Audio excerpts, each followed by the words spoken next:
and together with, and the meeting is being recorded. I hope everyone is fine with the meeting being recorded. If not, please let us know. Also, please feel free to leave the meeting. That's completely fine. So hello everyone, my name is Marjolein.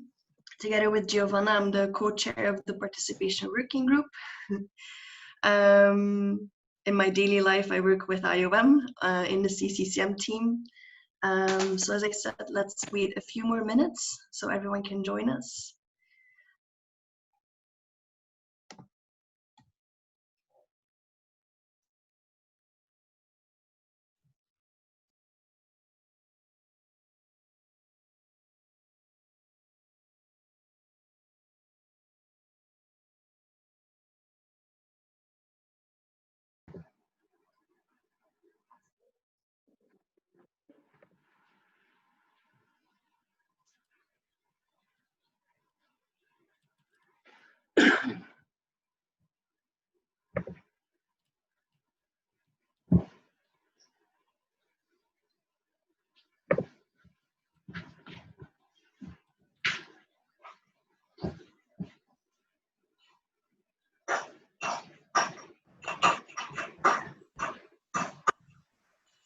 I'm seeing people joining us from South Sudan, from Brazil, from Myanmar, from Bangladesh. Thank you so much for joining us. I'm sure for some of you it's very early, for others it's quite late, and you've had a very busy and productive day already.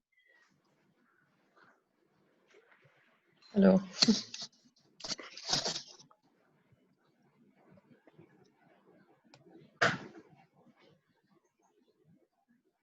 Hi Gio, how are you? It's good to see you. Yeah, likewise.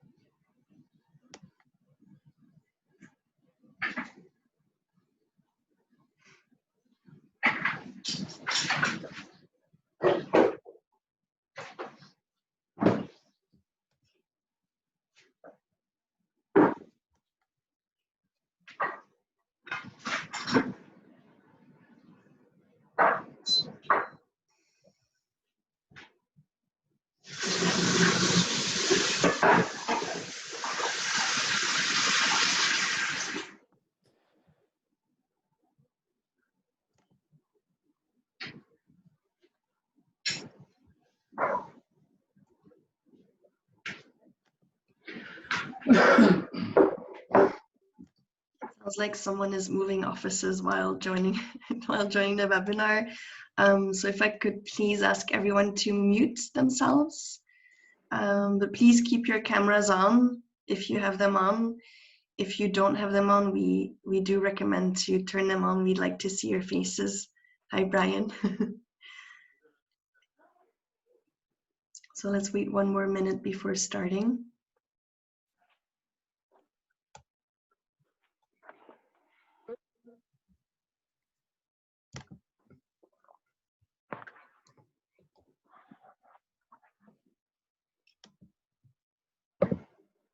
Camera on, even if we have to eat.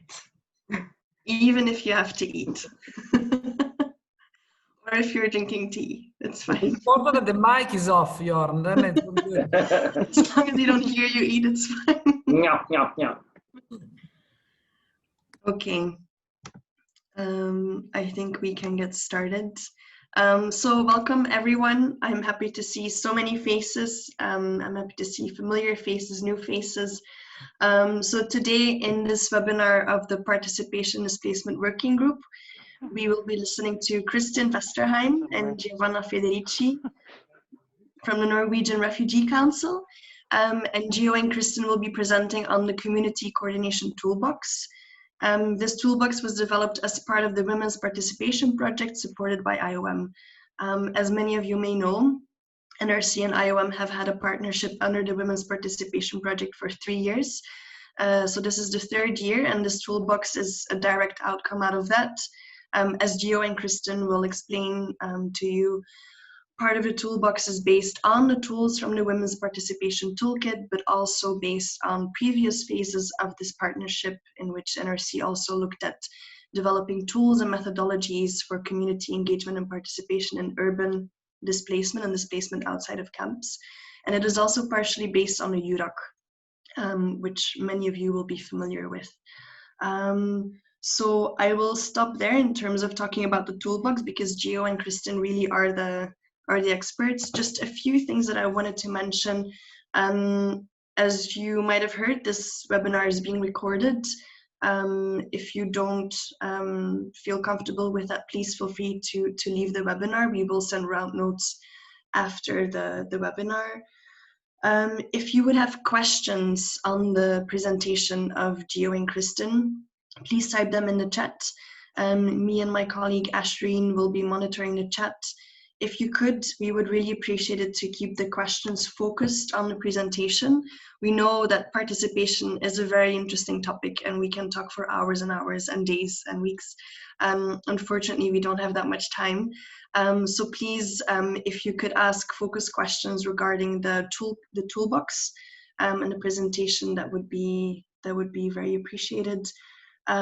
We will be sharing links to the platforms presented as well during the presentation, so keep an eye out on the chat. And the invite for the webinar mentioned that we would be going on till 3:30. We will try to keep it shorter. As I mentioned, we know it's early and late for some of you joining us, so we will try to stop at 3:15. So without further ado, I give the word to Gio. Okay, so thank you very much, Marjolaine. My name is Giovanna Federici. I see a lot of familiar faces, so I guess many of you know me. I'm the global advisor, management global advisor from the Norwegian Refugee Council. So thanks again for taking the time to be with us today. Today we would like to take some time with you to present the NRC Community Coordination Toolbox. What is it? Where it's coming from? We will also talk a bit about the first TOT on the toolbox we conducted in August, and yes, we would like to hear your questions, your impression, and also suggestions. So I will share my screen now. 1 second.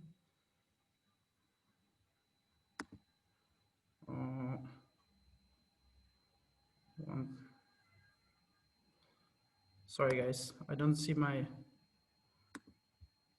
what I would like to share. Okay, now I think. Okay. Okay. Okay. Can you all see it? Is it okay? Good. So the Community Coordination Toolbox, I mean, we hope it's a contribution, maybe a small contribution toward a people-driven response. What is it? It's a practical guide with the objective to facilitate the engagement of a displaced community, in particularly women and marginalized groups, in humanitarian planning and decision-making. Before moving forward, as a first step, I would like to ask all of you to reflect a few minutes what exactly means this term community coordination. It's not a term that we have defined in any of our CCM training so far. Some of us might somehow guess what it means, but I would ask Ash to launch a poll where all of you, I think you should be able to see it now.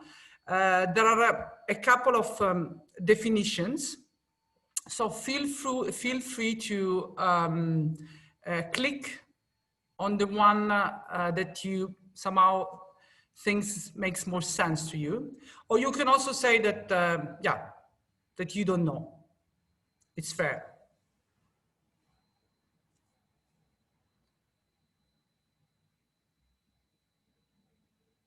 Sorry, we wait a few minutes.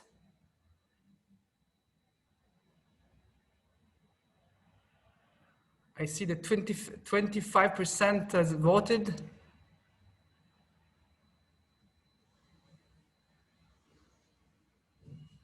So the first definitions of community coordination is the crucial contribution of those management activities that foster mechanisms to apply the community perspective. Second definitions, building and supporting accountable inclusive community representation structures, or I don't know.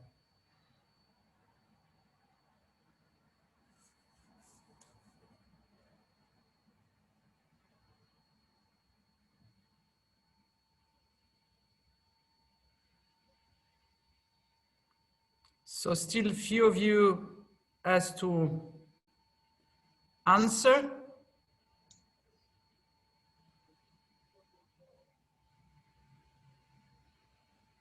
I think, Ash, we are fine. We can end the poll.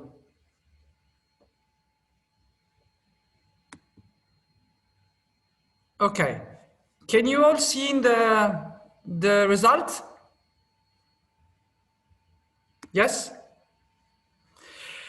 So, okay, most people, 77%, thinks that community coordination means building and supporting accountable and inclusive communication structures. I mean, actually, there is not really a wrong and right answer. Both of the two definitions somehow contribute to this concept. And sorry, Ash, can I stop? Can I close the poll? I close it. So, but let me show you.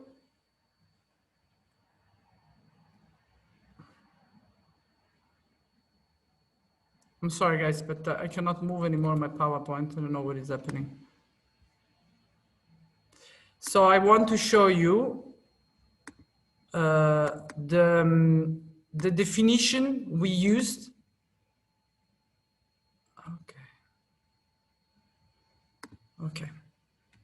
Okay. So the definition we use is for community coordination is the role that the community member should have in the coordination of a humanitarian service and assistance, which means being able to contribute to the collaborative process of information sharing, planning, decision-making, solving problem, and being able to liaise with different type of stakeholders. So it refers to the first definition we put on the poll. So all these management activities that focus on trying to make sure that the voice of the community is heard. So all these activities that try to amplify the voice of the community in different type of decision-making forum. It also refers to the second one, the one that most people somehow found relevant. So to the work that as management we are doing in relation to making sure that these groups that we engage in decision-making forums, in different tiers of decision-making, are actually the right people, are actually the right person to represent a different component of the community. We know this is very complex. When we are working in formal camps, it becomes even more challenging when we do work in informal sites, when we do work in urban neighborhood. So I would say that we try to define community coordination, including the work of supporting, building accountable representation structures, and then the work to make sure that these representation structures actually are linked with all the other stakeholders, but also are able to bring to the table the voice of the community. I also would like to spend just a few words to explain a bit where this Community Coordination Toolbox is coming from. Some of you might be familiar with many of these initiatives and process. So the Community Coordination Toolbox is actually a result of different initiative and process. I would say that from 2015 onwards, we started with the UDOC CCM desk review. That was somehow the first attempt to initiate this reflection about the relevance of CCM approach in a non-camp setting.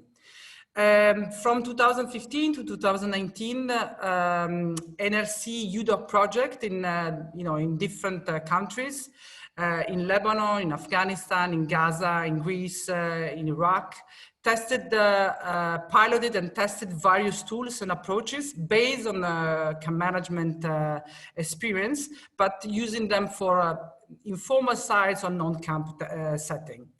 Then the IUM Women Participation Toolkit, Mario mentioned in the beginning, we had a testing of some tools from this toolkit in Iraq in 2017. We had adaptation to non-camp setting and integration with the UDOC tools in 2018 in Afghanistan. And then the NRC Women Participation Research conducted by Anna, that I'm very happy to see she's with us today, last year. Is the result of several steps, several initiatives, and several of you actually have been involved at some point in one of these steps or more of these steps. Few words on which are the main focus. Of course, this toolbox was mainly designed for CCM practitioners. I think it could be also interesting and relevant for other types of teams, but this was our, let's say, target group. As a specific focus on women and vulnerable groups, in particularly based on the recommendation on the women participation research conducted by last year's, and as a specific focus on urban and neighborhood. I mean, we do believe and hope that this is somehow applicable in any displacement setting with a due adaptation, but the specific focus in this case was a non-camp setting. Then what you can find inside, then Kristin will somehow go a bit more into the details, but just to give a quick overview, the toolbox provides tools to build and support representation structures, to build a women's coordination network, tools on community-led project, and tools to how to conduct social and cultural influence analysis. And of course, a component of the toolbox is focusing on capacity building, on training your colleagues. Before handing over to Kristin, I will stop sharing at this point. I would like to I would like to express actually my gratitude for all the people that contribute over several years now to this result. So first of all, I will start with Anna Hirschland, who has been for several years capitalizing experience, revising tool, testing, and she also conducted the women participation research of last year. I would like to thank all the camp management UDOC teams that have been working, testing these tools in several countries. I'm very happy to see that some of you are here today, actually. Of course, I would like to thank the community that, I'm not able to express directly, but it's important to always remind that all of this was possible because we found a community that were very patient with us, and they help us with their feedback in this process. I would like to thank the CCM IUM support team for being always very supportive and encouraging. And of course, Kristin, who has been leading this project this year. And and I will hand over to you, Kristin, to go a bit more into dig on a bit more on the Community Coordination Toolbox. Thank you. Thanks very much, Giovanna. I would like to then start by taking you directly to our brand new website for the online toolbox. I will share my screen.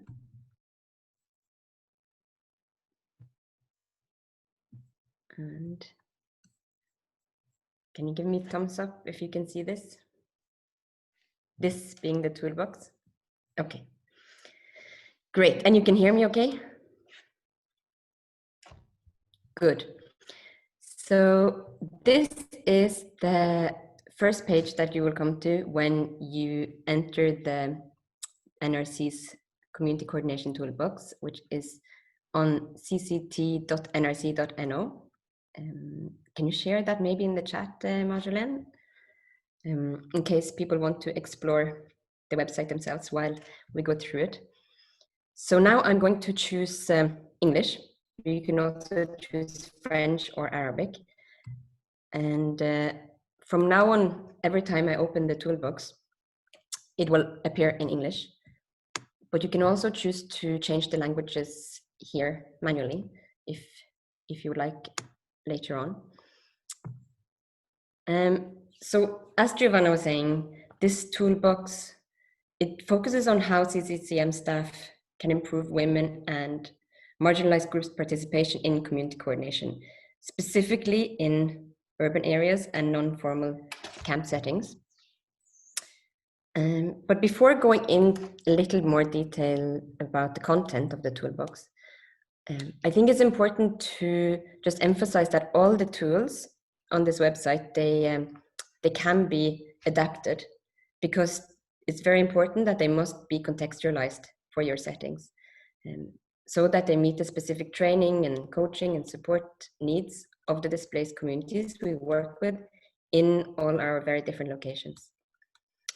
So I would like to take you through in very broad strokes, and then we will allow for questions later on, how the toolbox can be used. So when you are establishing a CCCM project, or you may simply wish to improve the community engagement of women and marginalized groups in your current project, you need to start by assessing the existing governance and community coordination structures before designing a program activities with the community, which in practice means you need to understand who the formal and informal community leaders are. So who makes the decisions, who influences the decisions. And let me see if I need to move ourselves around a little bit. And now, sorry, just as a test, when I move between here, do I need to stop screen sharing, or do you see a new page now? New page. So you can find tools for a team to conduct a social and cultural influence analysis here in this chapter.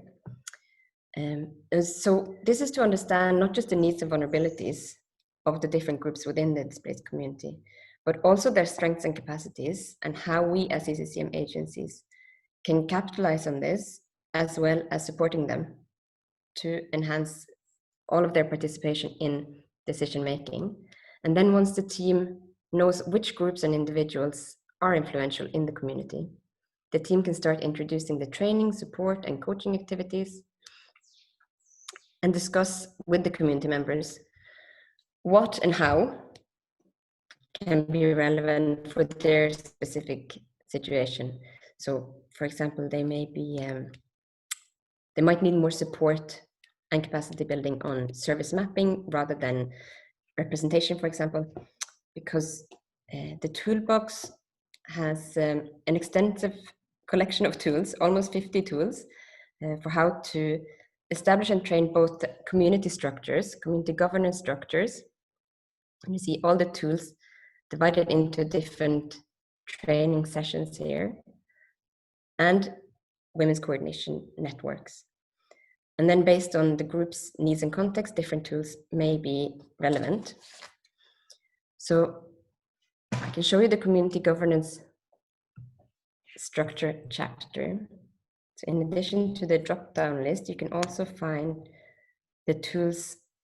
They are grouped in training sessions here.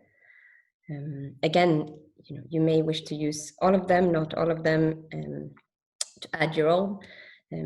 It's all based on your different contexts.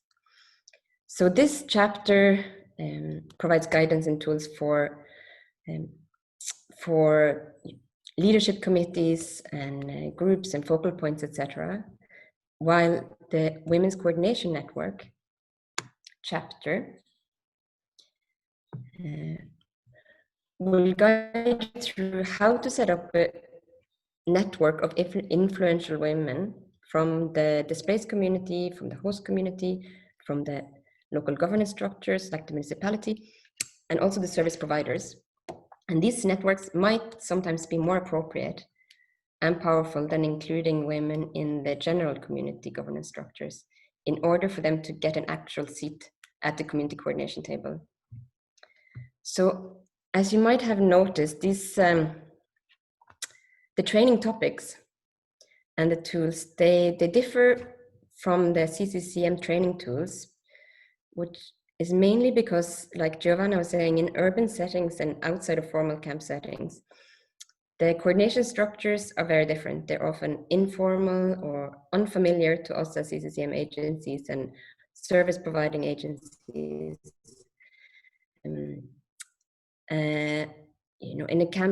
In a formal camp setting, the camp management agency has the leverage of being the gatekeeper between the displaced population and the service providers. And that makes it much easier to ensure community engagement in the coordination of humanitarian response, which is why, based on this process over many years of developing and testing tools, like Giovanna was saying, we developed these different tools, which is maybe more applicable to urban settings and non-formal camp settings.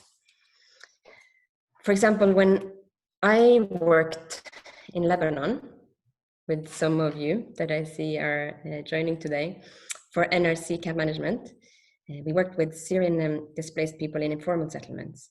And once we had supported the formation of governance, we had to start by identifying and introducing service providers to the committees, although it was 2 years into the response already. And from there, we could then build their capacity on what they requested, like going to meetings, defining the role of representative, what data to provide on needs to the service providers, and how to advocate for community-led solutions. And then in this chapter, the community-led projects, it includes some useful documents on how to practically implement the community-based solutions that can be identified during the training with the community governance structures and women coordination networks. But before CCCM teams can impactfully and appropriately conduct trainings on all these tools, they need to not just to be equipped with all the right tools, they also need to be equipped with the skills and knowledge and attitude and understanding on how to do this. So we have also gathered training materials for the CCCM field staff teams in this chapter. So we have 6 modules or training sessions on these different topics here. The technical advisors, the team leaders, they should always make sure that the team members that are responsible for training the communities are first trained in the contents of this chapter.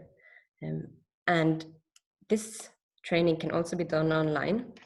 And for this, I will tell you a little bit more about this, but I want to go back to the PowerPoint presentation. So I'll stop share and then I'll start sharing again.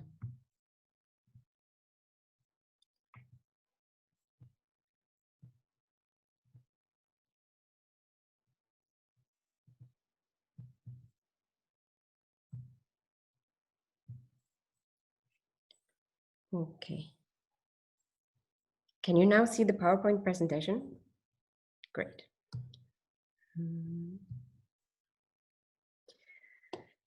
So, like I was saying, the staff training can be done online, and we just conducted a pilot online training of trainers in community coordination last month. And I also see that some of the participants are joining us today for this webinar, which is great. And so now you have access to all the tools in one place on the website. This was May Barasi and myself who trained 20 participants from 12 different displacement settings, from the Venezuelan border in Brazil in the west to Myanmar in the east, and several countries in between. We trained them in the 6 topics in the field staff training chapter over 2 weeks.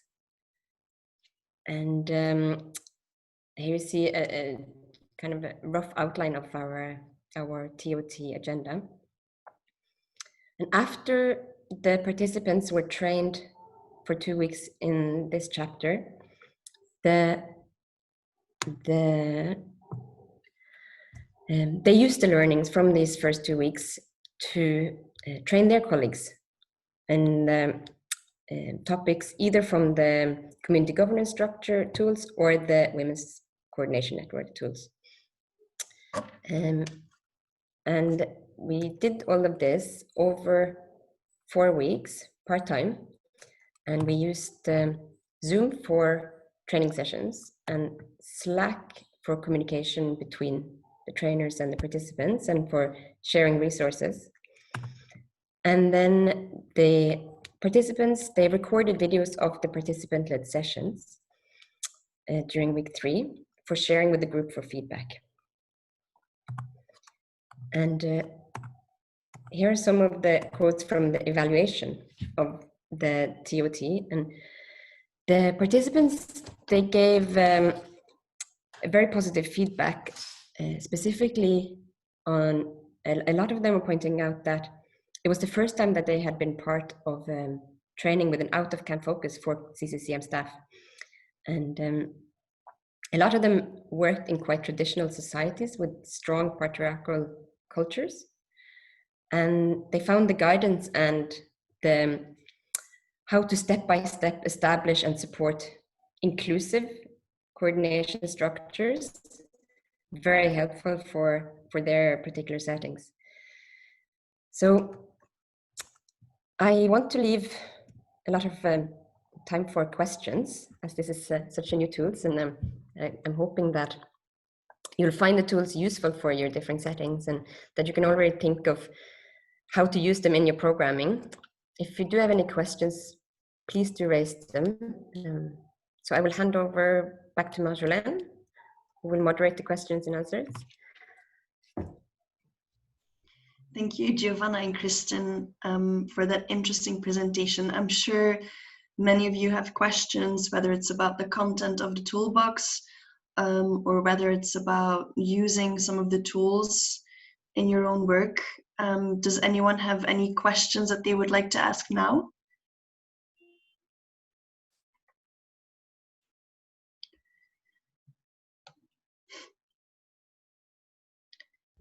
If not, we were sent a few questions beforehand. So, Gio, Kristen, if it's okay, I would like to start with one of those questions.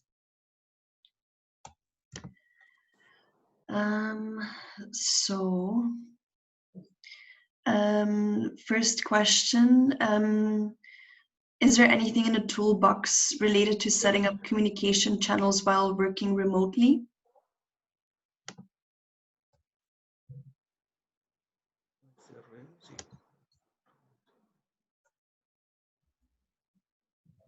Giovanna, do you want me to answer this one? Yeah, sure. Yeah. I was waiting for. Okay. No, there is not. Not on working remotely. This was developed before COVID, and it wasn't the focus, as you know, with many other CCCM operations, we didn't have that focus on how to work remotely. It was more focused on how to really establish, close relationships when working face-to-face with the communities directly. I don't know if it's valuable here to mention anything else, Giovanna, on that. Yeah, I mean, I would just add that I think the participant of the TOT, they found somehow inspiring the fact that the TOT was online also provided them, some idea and inspiration for maybe not really communicating with the communities, but definitely, how to build capacity maybe a bit more remotely. I mean, this was is not an objective of the coordination, the Community Coordination Toolbox, but somehow the events forced us to train in this way, and and I think also that component was appreciated at the online TOT. Yeah, we discussed it a lot because it started in August, and a lot of the TOT, well, all of the TOT participants were working under very strict COVID measures and had to think of new ways to engage with the communities. So we were discussing it a lot during the sessions. I don't know if anyone from the TOT that are here now want to raise any examples from this? Just to put you on the spot. If not, back to Marjolaine. Another question is if you can advise how to use these materials in capacity building in teams in the field, sorry.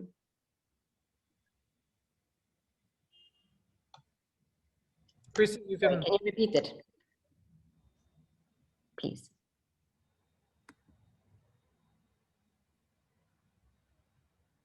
Mario? Sorry, yes.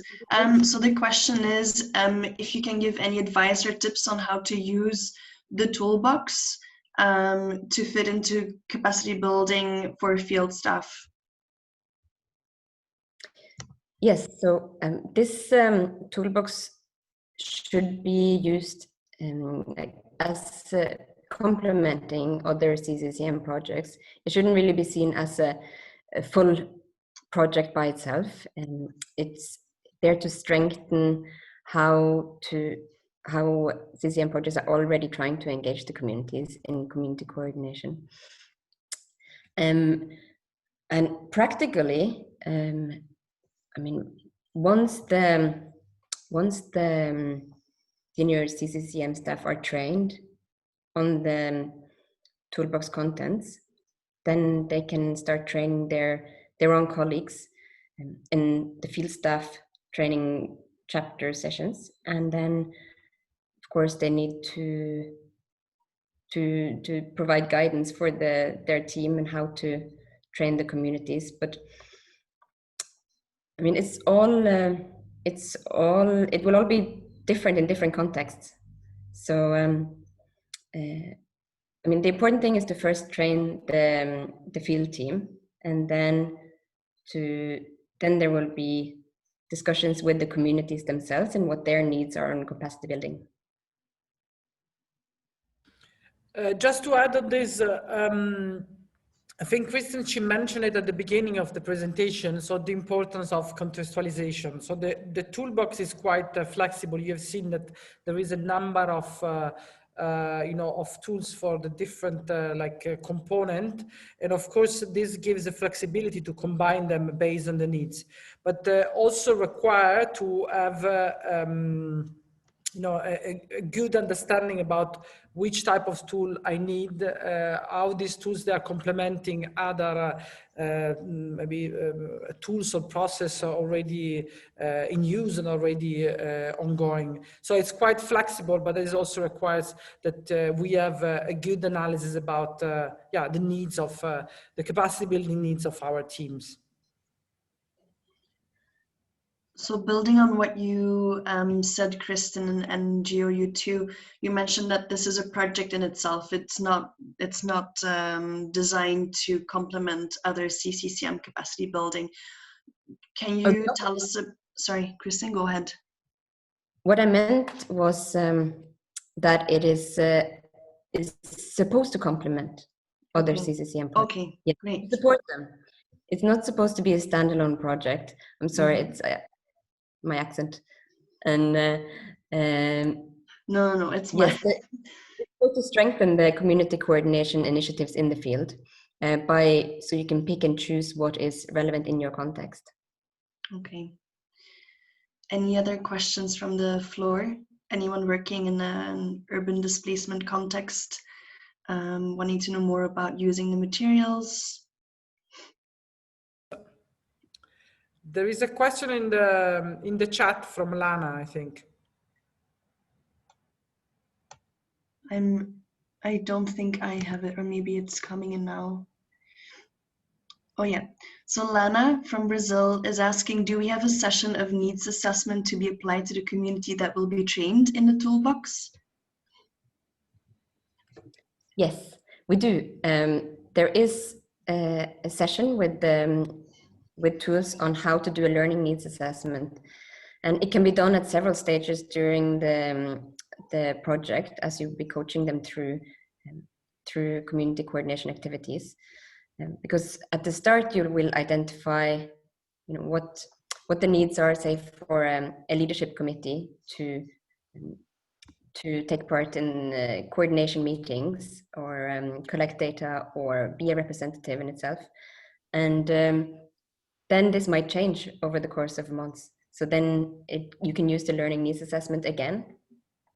And it is in the form of a training session plan.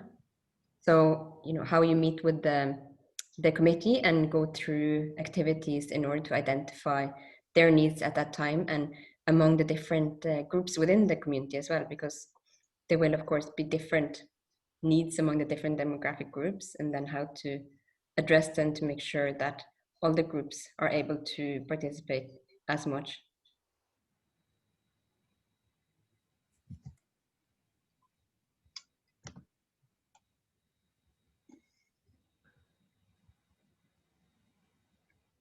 I see a question coming in from Elena, but my screen is acting up a little bit. Elena, you want to make your question? Elena, you can also ask it directly if you want. Hi, yes, sorry, also my connection is a bit funny. I hope you can hear me. I just wanted to ask if there is any specific tool, and sorry if I missed it because I just looked at it very briefly, or if any reflection was made on how to use different tools in the toolbox, particularly on from the chapter on community governance structure and the chapter on the spheres of influence, on how to ensure that when we form community governance structure and the community select members, we're not ending up only having individuals that have already, they are already quite powerful or influential within the community itself. I hope you could hear me. Yes, thank you, Elena. Okay.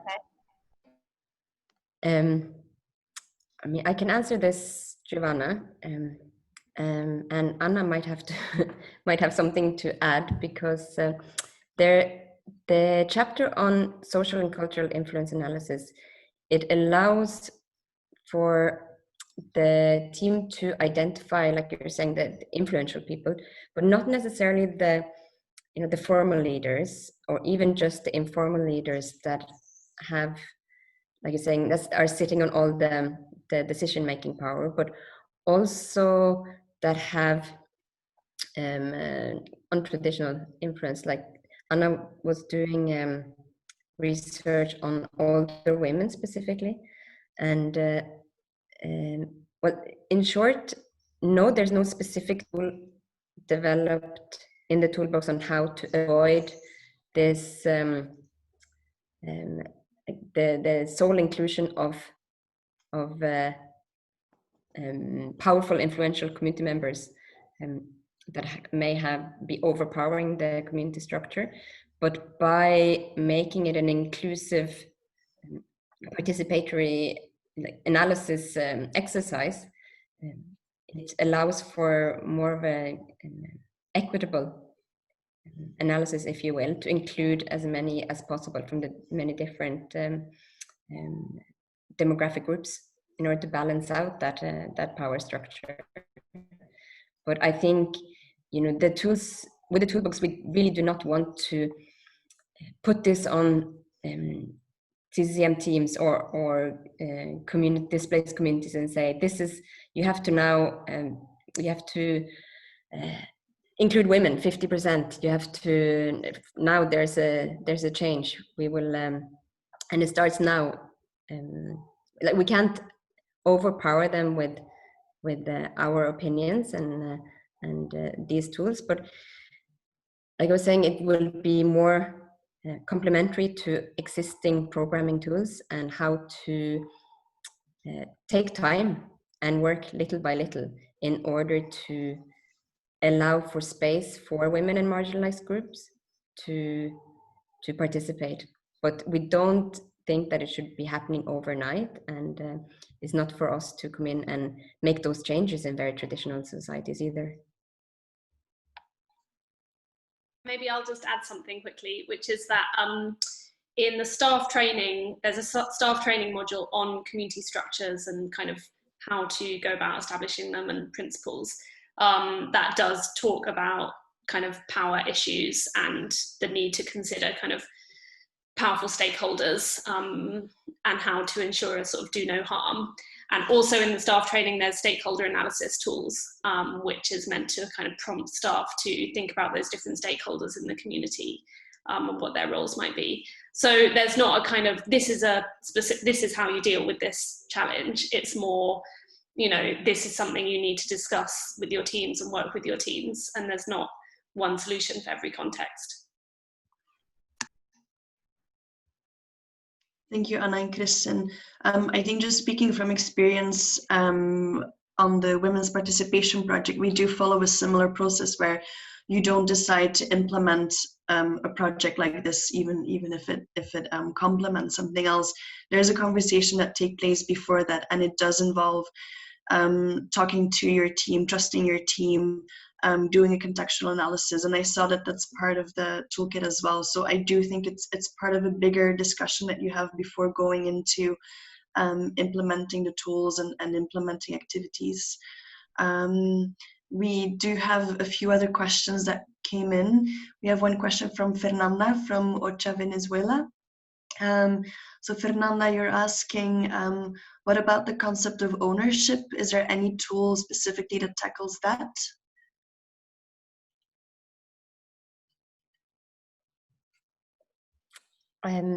Fernanda, can you explain a little bit what you mean by ownership? In what sense? Sure. Thank you. I was just checking the accountability and participation tool. And there's a slide on levels of participation. There is a study which is from Brown. It was published by ACAPS in 2014 that actually discourses on this whole stairs concept. And I don't know if we're talking about the same thing, but the higher step of this specific study talks about ownership. And ownership in the sense that it's beyond empowerment, because empowerment is very top down in a way. And we are talking here about, like raising the bar. So what he suggests is, and this is also true in the community of practices, CWC, CDAC, we are kind of like the next level is about ownership in the sense that we don't empower, but we build capacity for communities to propose their own solutions, and more than propose, but own it in a bit in the concept of development. So I was just wondering, based on this slide, I don't see the ownership next step. So I was wondering if you maybe, I haven't checked the whole toolkit, but if you tackle on that, and I think it would be important. Thank you. Over. Yes, thanks, Fernanda. Do you want me to answer this, Giovanna? Yeah, sure, Kristen. So yes, in the training package for the community governance structures and the women's coordination networks, there are sessions on first how to identify and prioritize problems, community problems, and then sessions also on how to identify and advocate for community-led solutions. And then there's this chapter on community-led projects, which has a few tools on how, and this is where the ownership concept comes in, tools on how the camp management and other service provider agencies, they hand over the responsibility of providing services, of solving the problems, of managing these small community-based projects. It's it either needs to be included in the budget from the start, or it needs to be really good advocacy efforts in order to get allocation for these kind of projects. But this is there are tools in there for how to both identify how to prioritize the problems that they want to focus on, and the solutions that they propose, the community propose to the camp management agency, that will then support them in developing a project plan for this, and then the community will be leading on this, while the camp management agency supports. Does that answer? Yeah, just from my side, a more general comment, Fernanda. I mean, actually, thanks for the question. I think it's a good question. I mean, for the community coordination toolbox, but also more in general, when we, when we reflect on how we engage the community and which is the purpose of, participation activities. I mean, I think the level of ownership is, is an high level, and I mean, I think it would be a bit presumptuous to say that, if that this toolbox will bring you at that level of ownership. Definitely, I mean, with these tools that Kristen was pointing out, at least there is an attempt, or like the first step toward that process, because I guess that, arriving to a complete ownership, it's a difficult process, and it might be able to happen all in some context, and we might need a time frame that is not necessarily always the one that we are working in when we are the CCM practitioner somehow might have a time frame that is not so long to really arrive there, but definitely. It is an important aspect, and maybe also, I mean, it's an aspect that we have to think a bit more also for the future. I mean, I think I don't know if we have mentioned, this is the community coordination toolbox is we hope it's like a living toolbox. It's not like ending now, and we hope to keep working on it, refining the tools, and potentially also, including others. So and so any of input, questions, and suggestions for future development, they are most welcome. And just a comment, Gio, that because this relates also to the previous question.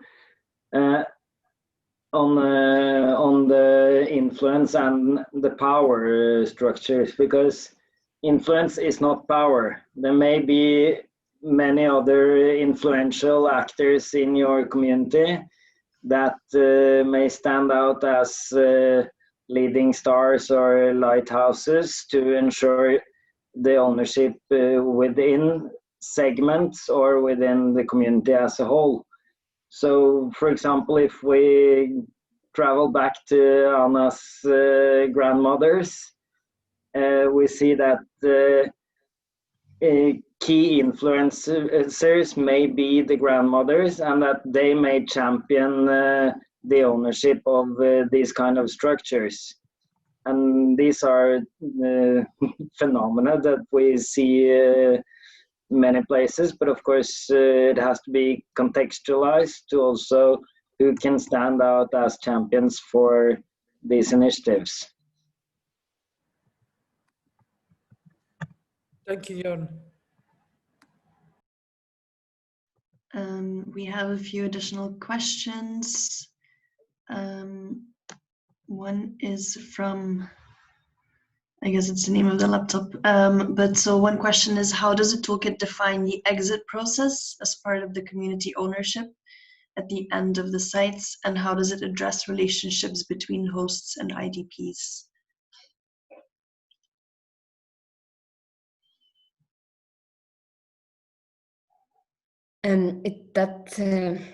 That relates very much to Fernanda's question on ownership, because this is, I mean, exit. That's where we all want to end up, right? When the camp management agency is not necessary anymore, and the displaced community, they don't need us to support their community coordination, but they can they manage their own displacement setting, and they can coordinate with the service providers, and we can exit. So, I mean, the tools are there with the aim for this to happen, but there's no specific timeline or milestone specified for when this might happen, because again, this might change from context to context, as it should be. We do have an example of a tool that we used in Lebanon and Afghanistan with the timeline of a coaching process for the displaced communities in informal settlements and in a UDOC setting in Afghanistan, I think, where we set our own milestones in the camp management project of NRC in that specific setting. Once we had reached to this point, then we could exit. But I mean, these are milestones that you'll have to set in each of your different projects, and we can only provide guidance. But we can also, like Giovanna was saying, we can try and develop much more guidance on this if this is something that you see as a gap in the, or needs further tools in the toolbox.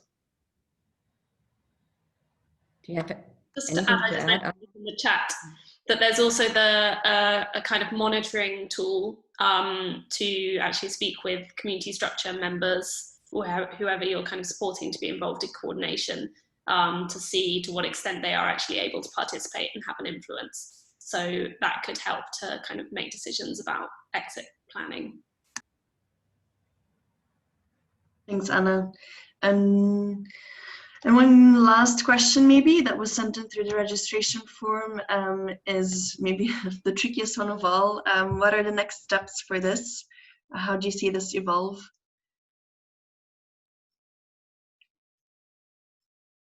Could I say something? I mean, it's not an answer. But I can, I can say what we hope. So first of all, we hope that this toolbox. I mean, and I encourage all of you also to share with your colleagues that somehow is used and tested, and see if I mean, within NRC we have been using these tools. I mean, several countries, maybe not all of them together like you see now, but. Several of them in in this time frame that I tried to explain during my presentation.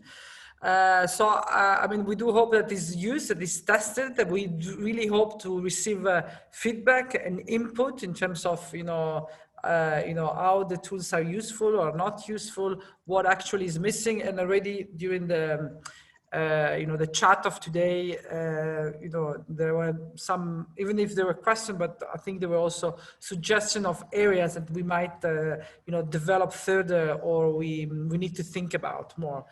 Then we hope that to have other opportunity to have maybe in-person or online TUT, depending on what we'll be able to do. So we hope that it's becoming a living toolbox that could be somehow continues growing based on experience.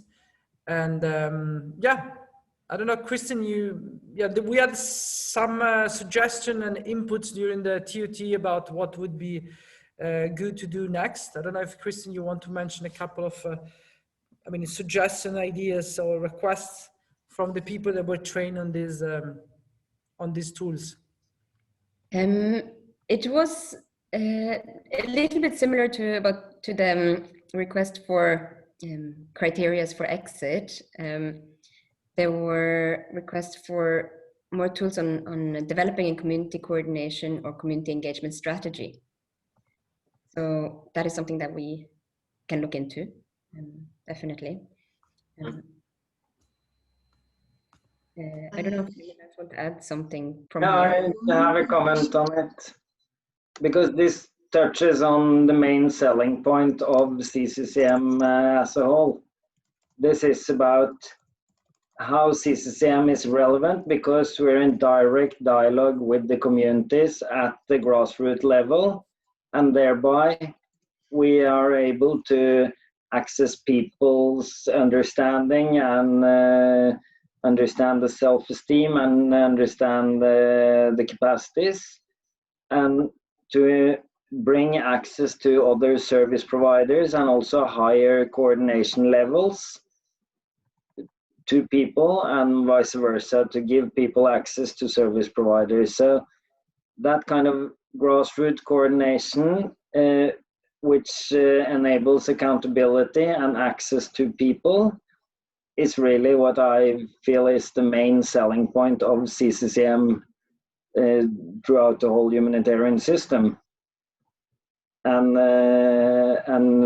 that could be within all the different sectors where we are the ones who know that domestic violence is happening in this tent, and thereby we're able to ensure that the protection actors understand and are aware of and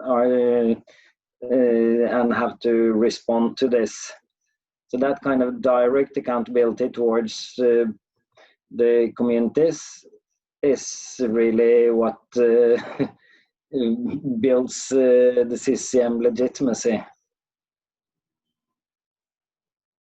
Definitely. No, completely, Jorn. I see that a few documents have been shared in the chat, both by Fernanda and by Jorn. You shared your...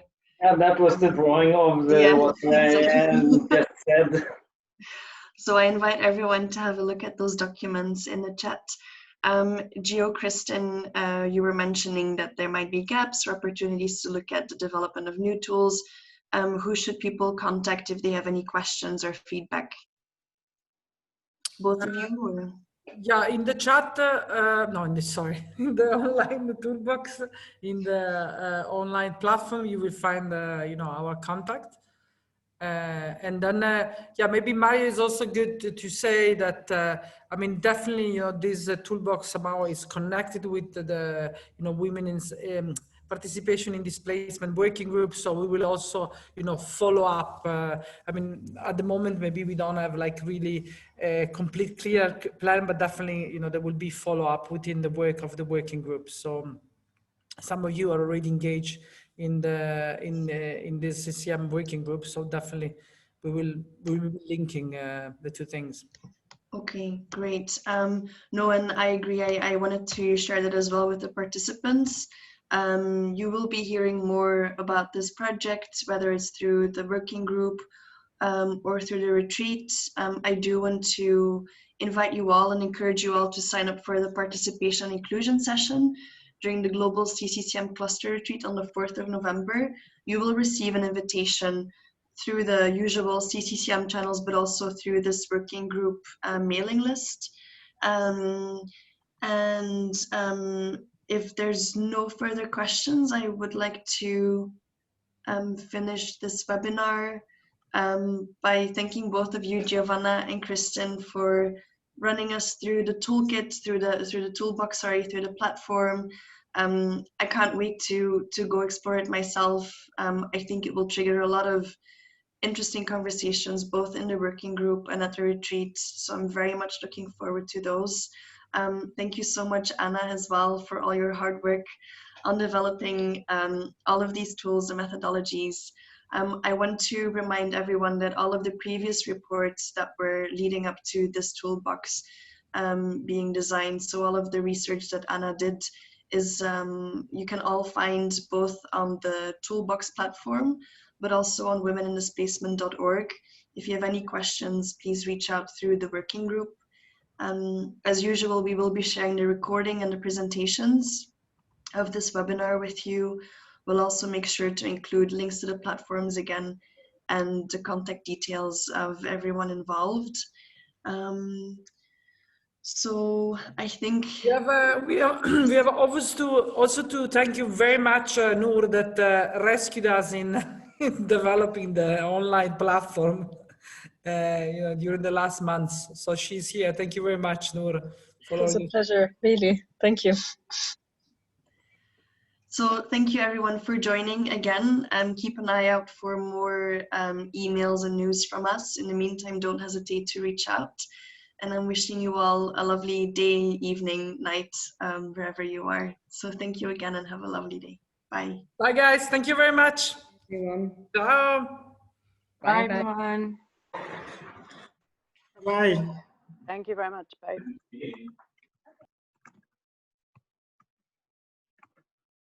Thank you very much. Bye. Thank you. Thank you. Hi, Astrid. Hi. Hey. What do you think? Hi. And with Tunisia? Yeah.